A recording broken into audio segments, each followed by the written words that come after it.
We are glad you came. She's a pastor, you know. And please bring that stuff. She's going back tomorrow. And we want to bless their church. We want to bless their church. Why? Through us, all the families of there shall be blessed. Uganda, fetugendo kulisa ensi yonna. We are the ones going to feed the entire world.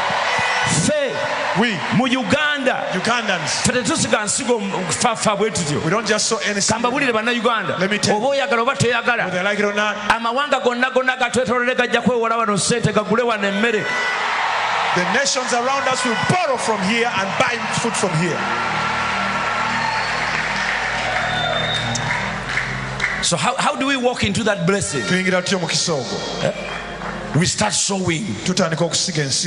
Afri Aid, and we took food. $2.5 million. We raised the money with genocide. $2.5 million in 1 month. We fed the Sudanese. Now we get sound systems are given to Congo.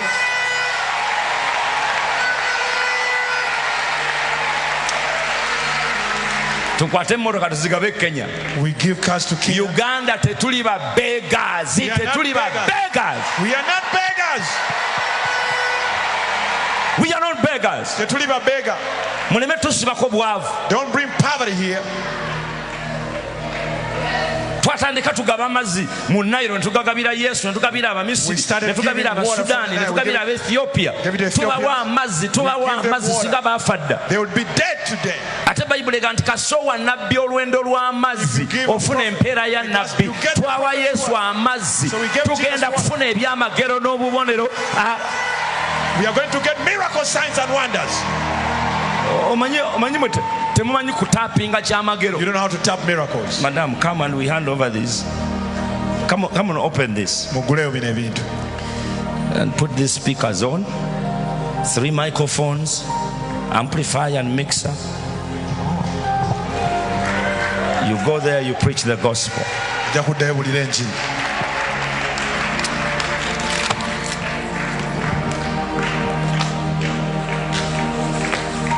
The kingdom is called Matego, right?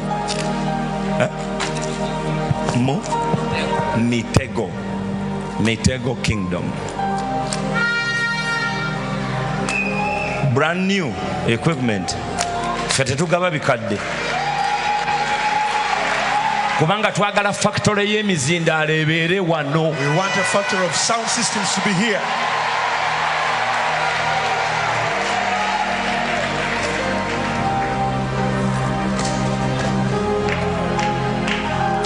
This is what the money does. We hear from God. We throw out national devils. Because of the seed we have sown, the blessings shall come to them. The Congolese are going to pray for us as well.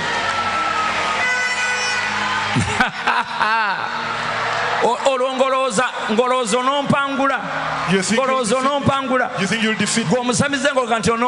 You which you think prayers coming from the Congo.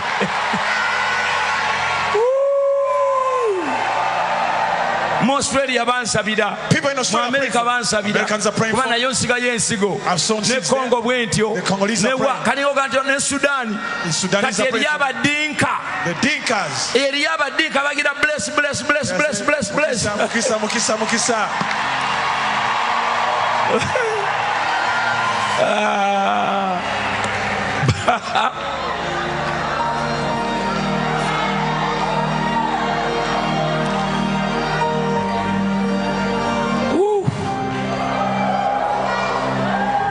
Microphone is easy. These are the mics.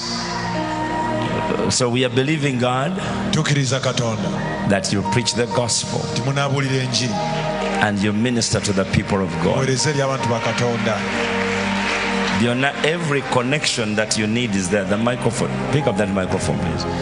Everything is there. 3 microphones, one for interpreter, one for preacher, and one for choir.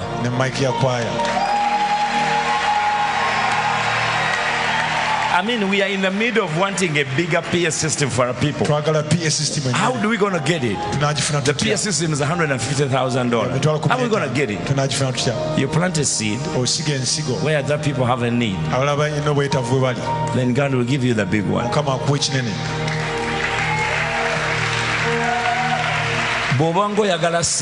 Anytime you need money, you sow money.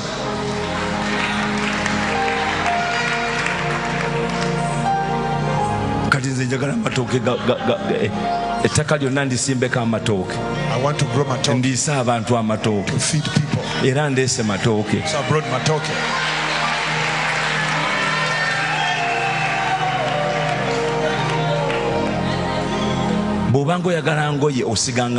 If you need clothes, that's what you sow.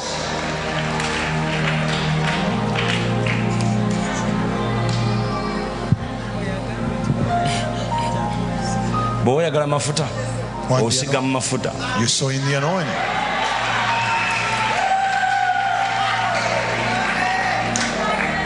Let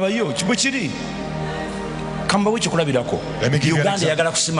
Uganda wants to drill oil. Did they bring people who manufacture biscuits to drill the oil? Did they bring manufacturers of biscuits? Or native? Industries to drill oil. They brought companies of oil. Total.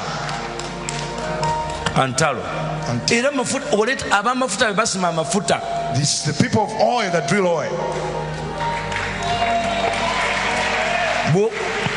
Okay.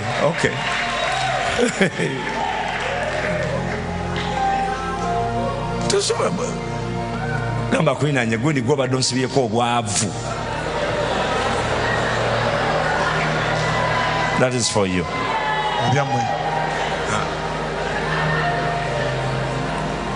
Hallelujah. Amen.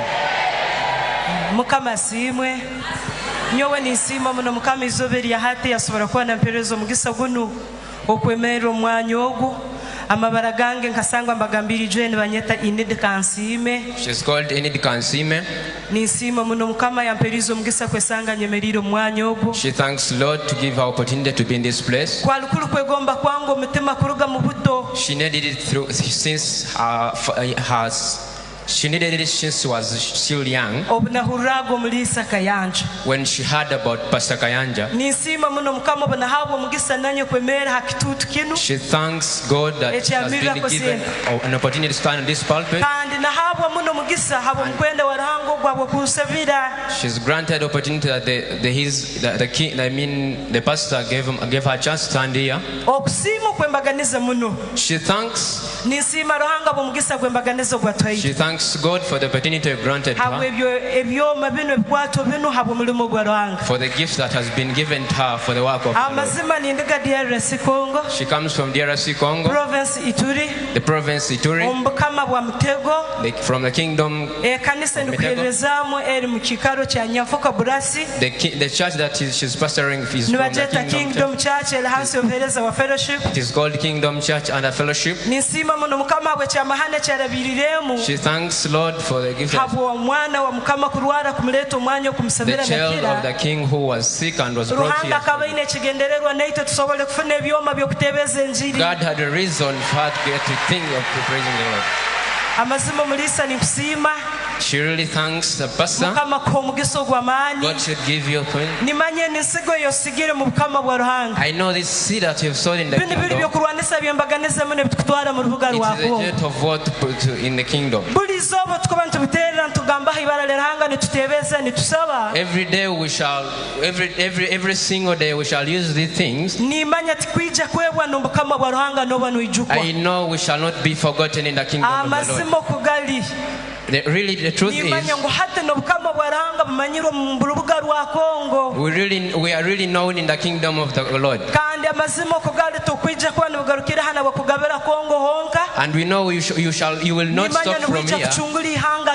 You will save the whole world. She really thanks Pastor. Sorry? Lord should bless you so much to be with the pastor, that you have done a great thing to give us a seed. God should bless you so much. She thanks so much. We know when we go back tomorrow, God has already blessed us. She leads 9 churches. God gave her glory as she looks. Since her young stage up to now, she still serves the Lord. He gave her glory that she's leading the king.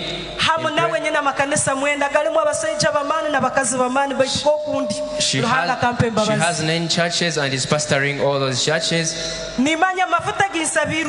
She knows that she has been anointed. The miracles she got from here,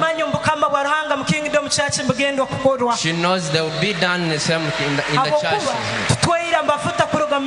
We have got miracles from this church, and it will be done the other side in the name of Jesus Christ. And all few words, God should bless you so much. Amen and amen and amen. Thank you so much. Thank you so much. Thank you too, Pastor. In Jesus' name. Amen.